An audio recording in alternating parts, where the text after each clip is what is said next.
Olá! Talvez você já tenha ouvido falar que o setembro é o mês da conscientização sobre a prevenção do suicídio.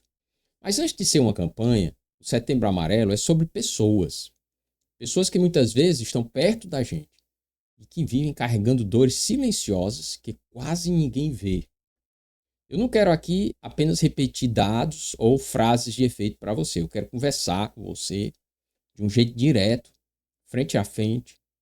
Porque falar sobre vida, sobre saúde mental e sobre esperança nunca pode ser algo assim distante, né? Ou protocolar. Quantas vezes você já sorriu por fora, enquanto por dentro estava em pedaços? Isso acontece comigo às vezes também. Quantas vezes alguém perguntou se estava tudo bem, aí você respondeu, sim, tudo bem, mas na verdade você estava nada bem por dentro.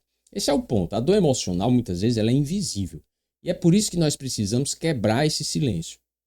Ao longo da vida, como médico e também como alguém que se dedica a estudar a mente e os processos mentais, eu vi de perto como a solidão e o desespero podem aprisionar uma pessoa. Mas eu também vi que existe saída, existe recomeço, existe espaço para respirar de novo. Então, falar sobre suicídio não é um convite à morte, e sim um convite à vida. E nesse vídeo, eu quero abrir um espaço seguro para a gente refletir, conversar. Eu vou te mostrar que pedir ajuda não é fraqueza, é coragem. Que escutar alguém em sofrimento pode ser um ato de amor que pode salvar vidas. E que por trás de cada história difícil existe a possibilidade de escrever um novo capítulo. Então fica comigo até o final, porque se esse tema chegou até você, talvez seja porque você mesmo precisa dessa conversa, ou porque alguém muito próximo a você pode estar precisando. Setembro Amarelo não é sobre estatísticas, é sobre vida, é sobre a nossa vida. Vamos lá. Eu vou começar explicando para vocês um pouco da história, como é que aconteceu. Por que é que nós chegamos a esse Setembro Amarelo hoje em dia, que é tão divulgado, tão propagado? Eu quero começar falando sobre o CVV, que é o Centro de Valorização da Vida, que é uma associação sem fins lucrativos, é civil, e ela é formada por voluntários. E esses voluntários oferecem apoio emocional e prevenção ao suicídio de forma gratuita, sigilosa, 24 horas por dia, todos os dias da semana. E o CVV você acessa através do número 188. E aí você conversa com essas pessoas, elas têm uma conversa empática, né, uma escuta empática, conversa com você sobre a dificuldade que você está passando. E ele foi criado em 1962 em São Paulo. Ou seja, é a informação que a gente tem mais antiga sobre isso. E ele foi criado exatamente devido a uma iniciativa mundial, né, de prevenção, de apoio e prevenção ao suicídio que estava acontecendo na época. E o CVV, ele teve desde então uma grande participação nesse movimento, nessa campanha, que ainda não era Setembro Amarelo, mas era uma campanha mundial, para dar um foco a essa questão, a esse problema, que já era muito importante na época. Veja, na década de 60, né? E aí, em seguida, a gente começa a falar sobre essa questão do amarelo, né? Por que Setembro Amarelo? Por quê? Porque é a informação que a gente tem depois de 1964, da década de 60, mais antiga, que é exatamente o ano de 1994, quando um jovem americano chamado Mike, que tinha um Mustang, segundo a história, tinha um Mustang amarelo, e ele cometeu o suicídio nos Estados Unidos. E quando ele morreu, houve uma grande comoção local, na comunidade local onde ele morava. Houve uma grande comoção, porque ele era muito jovem e ele parecia que estava bem, que não tinha problema nenhum. E isso gerou uma grande comoção na sociedade. E depois nós vamos falar o que é que acontece em termos sociais quando acontece um suicídio. Eu vou explicar melhor mais para frente, o efeito que a gente sabe, que a gente conhece que acontece. Mas nesse caso específico e de forma inusitada, inédita, o que foi que aconteceu? Os pais do Mike começaram uma campanha. Eles ficaram tão chocados, tão enlutados com o que aconteceu, tão surpresos, que eles começaram uma campanha para alertar as pessoas que se elas estavam com algum problema e elas estavam pensando com esse pensamento ou esse comportamento suicida, elas pedissem ajuda, elas não fizessem, elas pedissem ajuda. E eles aproveitaram essa questão do carro dele, que era amarelo, um Mustang, que era muito conhecido pelas pessoas, e começaram a distribuir esse tudo amarelo, mas o laço amarelo, eles incluíam o laço amarelo, distribuíam esse laço amarelo para as pessoas que participavam de qualquer atividade relacionada a essa campanha que eles começaram da morte do Mike, não só da morte, não só no enterro ou no velório, mas também em outras campanhas que eles faziam para divulgar essa questão de pedir ajuda, de conversar, de não praticar quem estava pensando com pensamento ou com comportamento, que não fizesse isso, pedisse ajuda. E eles distribuíam cartões amarelos, explicando isso com frases motivacionais, que a pessoa pedisse ajuda, e esse laço amarelo. Isso teve uma repercussão incrível, porque eles receberam muito feedback. Eles receberam muitas cartas na época, em 1994 e depois. Eles receberam muitas cartas, mensagens das pessoas, de pessoas que realmente, através daquela campanha, através daquelas mensagens, pediram ajuda, não cometeram, sentiram um alívio tremendo por não ter cometido, e eles perceberam que teve realmente um grande impacto. Essa ação que eles tomaram teve um grande impacto. E a gente sabe que quando uma pessoa comete o suicídio, as pessoas próximas a ela, ou quando é uma pessoa importante, as pessoas que admiram, os fãs, há uma tendência a aumentar as taxas de suicídio entre essas pessoas. Mas nesse caso, o que é que eles fizeram? Eles usaram a morte dele para iniciar uma campanha que teve um resultado positivo também. Vejam que interessante. Então, o amarelo hoje, a origem de todo esse amarelo, vem dessa história do Mike. Vejam como é interessante. Mas aí a gente começa a ficar mais no tempo mais próximo onde nós estamos agora, exatamente quando a OMS, a Organização Mundial de Saúde, da Saúde, criou um dia para mobilizações e ações globais, exatamente o dia de prevenção ao suicídio, 10 de setembro. Aí aparece o mês de setembro, né, já dessa criação. E foi quando? Em 2003. Então, em 2003, a OMS cria essa data, no mês de setembro, dia 10, que ainda é o Dia Mundial de Prevenção do Suicídio. Esse 10 de setembro foi instituído em 2003 pela OMS. E aí, em 2014, esse movimento nasceu no Brasil, Setembro Amarelo, em 2014, que foi uma parceria da Associação Brasileira de Psiquiatria e o Conselho Federal de Medicina, inspirado nesse Dia Mundial da Prevenção da Saúde, da Prevenção do Suicídio, dia 10 de setembro, criado pela OMS, em 2003. E criaram um mês, que é o Setembro Amarelo. Veja, 2014. Então, essa é a história do surgimento, porque é que ele existe. E esse mês, desse ano que nós estamos agora, veja, sempre esse tema, ele permeia a questão da comunicação. E esse ano, que nós estamos em 2025, o tema é: se precisar, peça ajuda.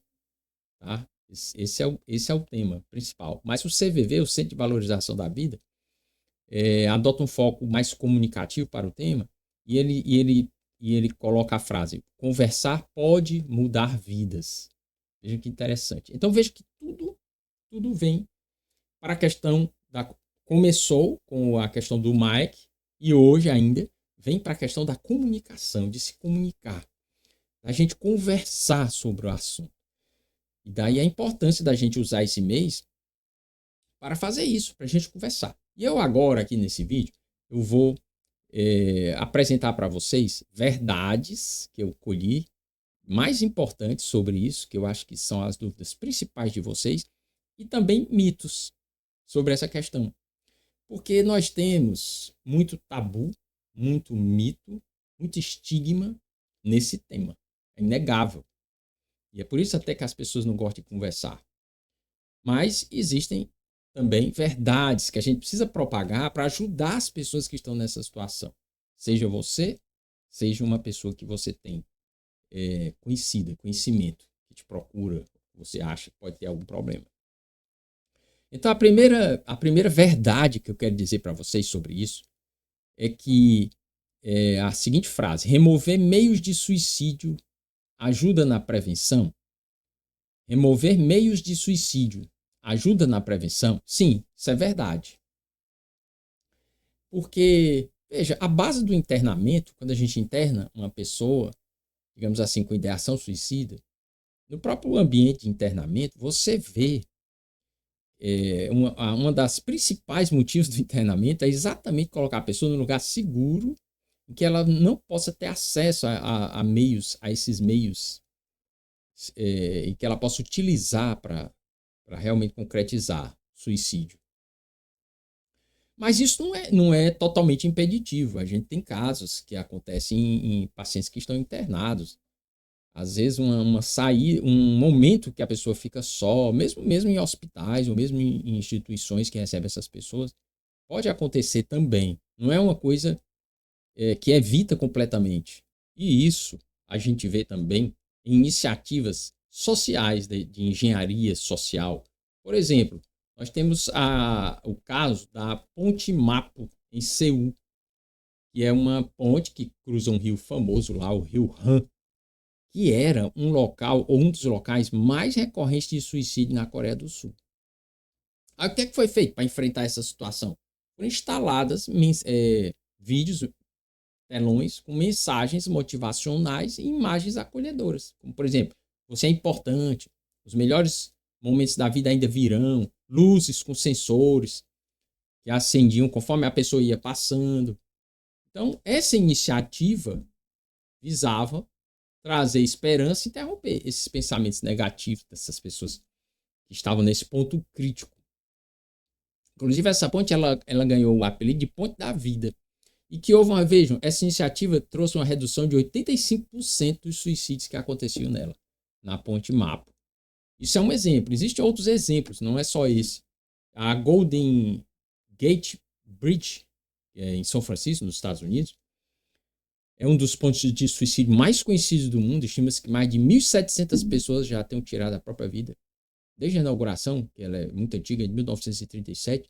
Aí o que é que foi feito para, digamos assim, combater essa situação? Foi desenvolvido um projeto de barreira física, né, que foi colocado uma malha de aço embaixo da ponte, que a pessoa, quando pulava, caía em cima dessa malha e evitava que ela cometesse o suicídio.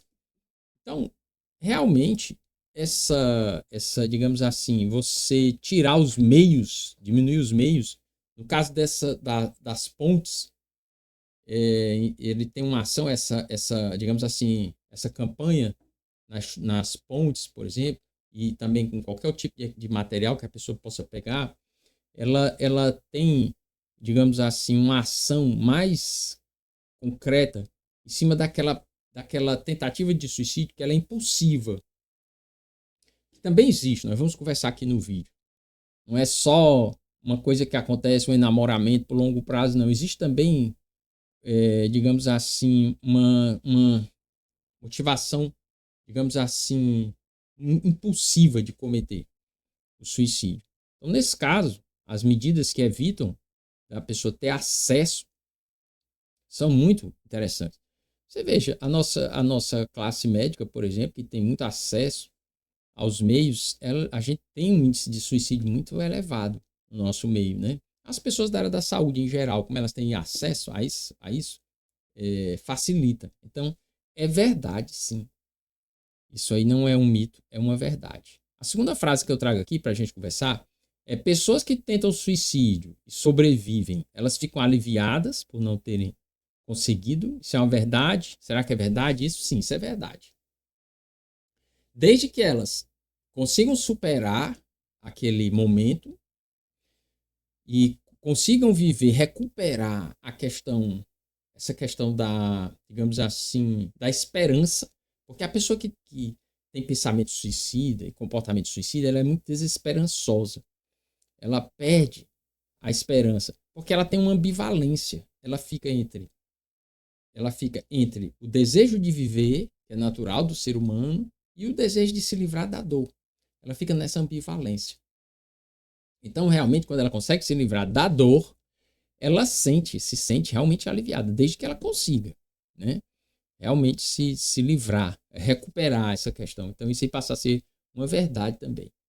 Outra coisa que se propaga muito é que família e amigos são fatores de proteção contra o suicídio. Que também é uma verdade, porque essa rede de proteção é um dos, digamos assim, é uma da sustentação, é um dos pilares que sustentam a prevenção e o tratamento do suicídio.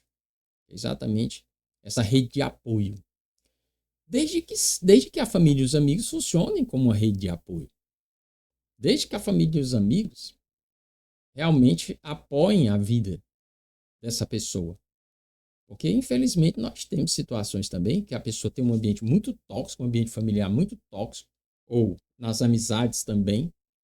A gente vê isso no cyberbullying, e também a pessoa pode ter uma rede de amigos que, pelo contrário, não são acolhedores, não são empáticos. Aí não funciona como uma rede protetiva.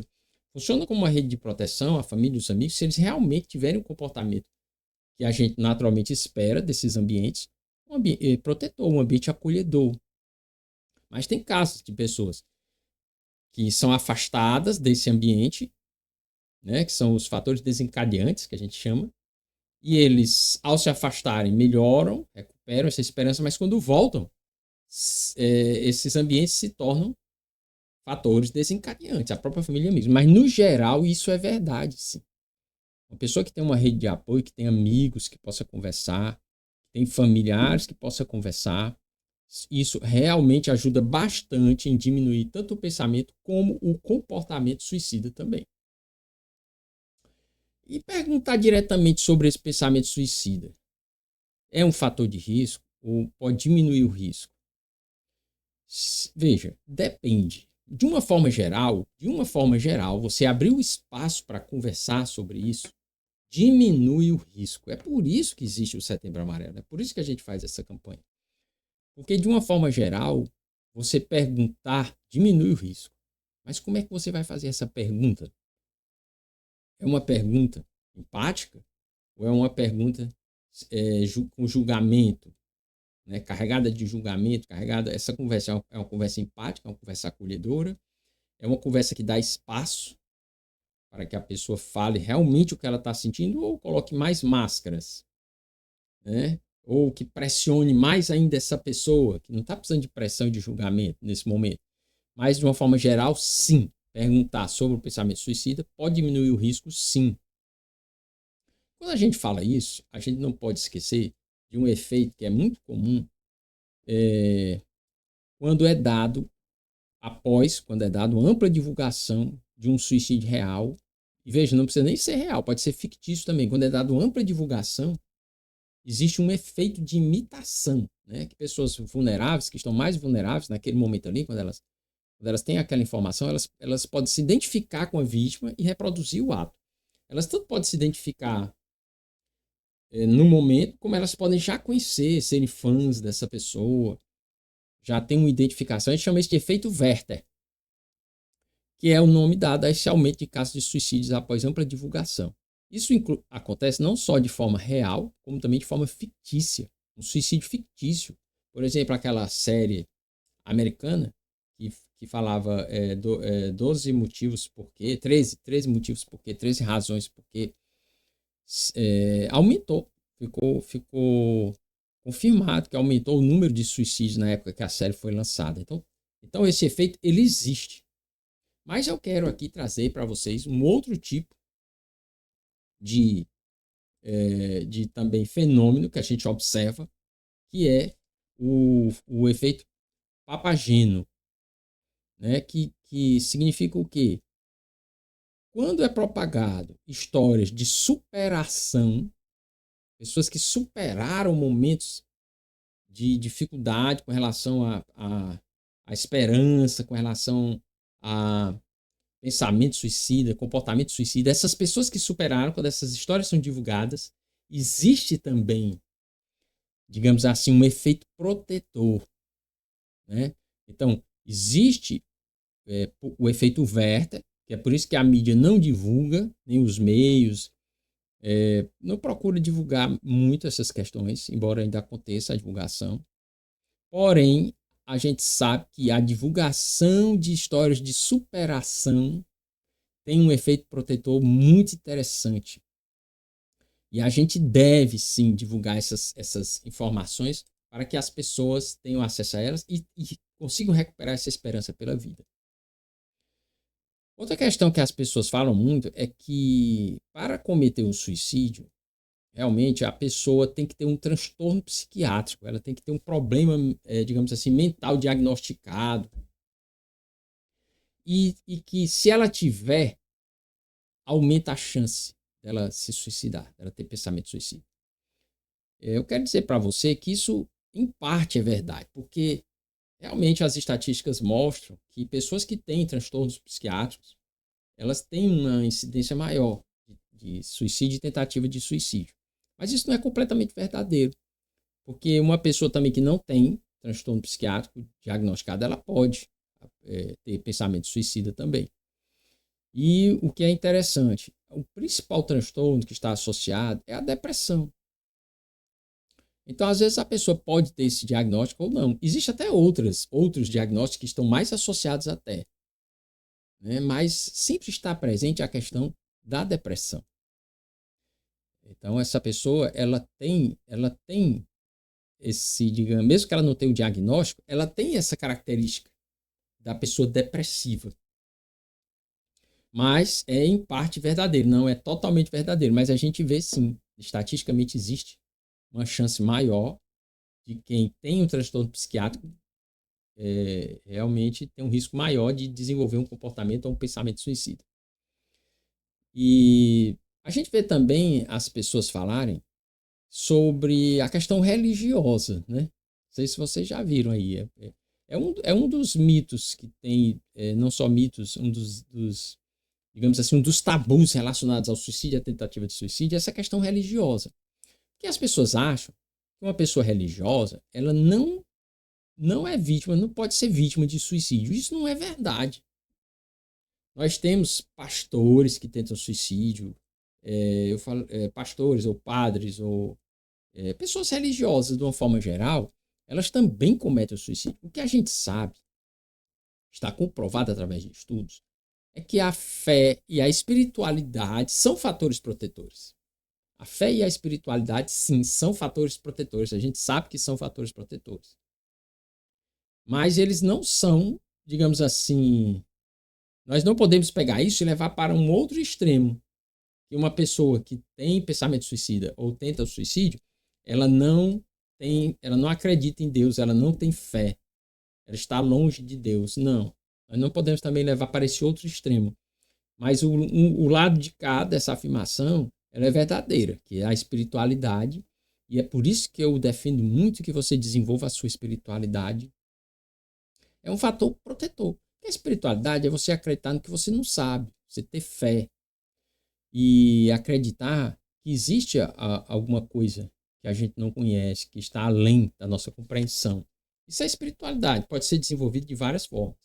Mas uma pessoa religiosa ou espiritualizada, ela pode sim estar em grande sofrimento, né? E perder essa fé, perder essa esperança. E pode ser vítima de suicídio, sim. Porém, é um fator protetor. Se você tem espiritualidade, se você tem fé, a gente sabe. E aí a gente entra numa questão que a gente vê muito as pessoas falarem, que é o seguinte, a gente vê muito isso, as pessoas falarem. Quem realmente quer se matar não pede ajuda. Né? Quem quer se matar, se mata. Não tenta. Né? As pessoas falam esse absurdo, porque isso é um absurdo. Isso é um absurdo. É exatamente o contrário. Normalmente, o suicídio ele chega após um enamoramento longo, que a pessoa passa um tempo, às vezes semanas, dias, semanas, meses, às vezes anos, evoluindo esse pensamento dentro da cabeça, diminuindo a esperança passo a passo. E nesse processo ela vai se comunicando, ela vai falando o que está acontecendo. Pode ser que ninguém perceba, pode ser que ela não encontre um espaço, mas ela vai avisando. Por quê? Porque é uma coisa evolutiva. Da mesma forma que ela vai avisando, na maior parte das vezes, Porque esse suicídio que ele acontece a partir de um impulso, ele tem que ter um fator desencadeante muito forte, muito pesado, né? Um trauma muito forte, muito pesado para acontecer. Normalmente não é assim, não é uma coisa impulsiva, é uma coisa muito pensada por muito tempo. Isso faz com que aconteça realmente tentativas anteriores. E pelo contrário, né? A gente sabe que quando há tentativas anteriores, aumenta a chance da pessoa. Isso aqui é outra questão que nós vamos discutir daqui a pouco. Mas isso aí não é verdade, é falso. Tá? Quem realmente quer se matar pede ajuda, sim. Não comete logo o suicídio, não. E essas pessoas, elas não necessariamente têm que ter transtornos mentais graves, não, para cometer o suicídio. Ela pode nem ter transtornos mentais. Porque, na verdade, o cérebro, ele sempre trabalha para a nossa sobrevivência. Sempre. Ele sempre... Tudo que o cérebro faz, eu já conversei com vocês aqui, ele é um órgão de sobrevivência. Ele trabalha para manter a gente vivo. Você vê, você está numa situação de risco, o coração bate mais rápido, você tem reflexos para fugir. Então, veja, ele trabalha para a nossa sobrevivência. Mas, de alguma forma, essa questão é colocada em risco, porque exatamente devido a essa ambivalência da pessoa, que ela quer viver, o cérebro quer viver, mas ela quer se livrar da dor também. E então ela acaba perdendo essa esperança de que é possível se livrar da dor. E a gente sabe que é possível, sim. Que a gente pode conseguir isso. Tem várias histórias de superação. Então, ele realmente não precisa, essa pessoa não precisa ter um transtorno mental grave, não. Tá? E associada a essa questão que as pessoas falam que quem quer faz, que é um mito, não é verdade. Quem já tentou suicídio antes aumenta muito a chance dele aumentar, dele tentar novamente, tá? Quem já tentou uma vez, é preciso ficar muito atento a isso. Esses sinais, eles existem e aumenta muito a chance dele tentar novamente e o que a gente não quer, né? Que ele seja efetivo, que ele seja eficaz. E aí a gente vai para outro lado, para outro extremo, em que as pessoas falam também que o suicídio sempre acontece com aviso prévio. Será que isso é verdade? Não necessariamente. A gente tem casos também de pessoas que não avisaram. Ou a gente tem também situações em que as pessoas não perceberam, então elas acham que não houve aviso prévio. Elas acham que não... Às vezes pessoas próximas, que a gente chama os enlutados, que são as pessoas que têm familiares ou pessoas muito próximas que cometeram suicídio, elas muitas vezes acham que não houve nenhum sinal, nenhuma comunicação, e ao mesmo tempo elas se culpam por não ter percebido. Não há culpa nenhuma nisso. Não há culpa nenhuma. Os enlutados, eles têm que ser protegidos também, porque eles desenvolvem um estresse pós-traumático muito grave, muito intenso. E eles podem também, depois desse evento, os enlutados, eles podem desenvolver também um estresse pós-traumático e ficarem numa situação desesperançosa também. A gente tem que tomar muito cuidado com isso, tá? Então, nem sempre esse suicídio, ele acontece com um aviso prévio. Ele pode não ser percebido ou pode não ter aviso nenhum mesmo. Então, nós vamos encerrando por aqui o nosso vídeo. Eu quis trazer de uma forma resumida a maior quantidade de informações possíveis para você, para a gente se livrar desse tabu, desse mito, desse estigma. E para a gente ver que a gente pode conversar sim, basta saber como conversar. Comece abrindo espaço para a pessoa se expressar, né? Deixar ela falar, sem julgamento. Você pode fazer perguntas aqui no vídeo que eu respondo. Não esqueça, toda segunda-feira às 9 horas da manhã um vídeo novo. Compartilhe com pessoas que você acha que precisam ouvir esse conteúdo. E um forte abraço.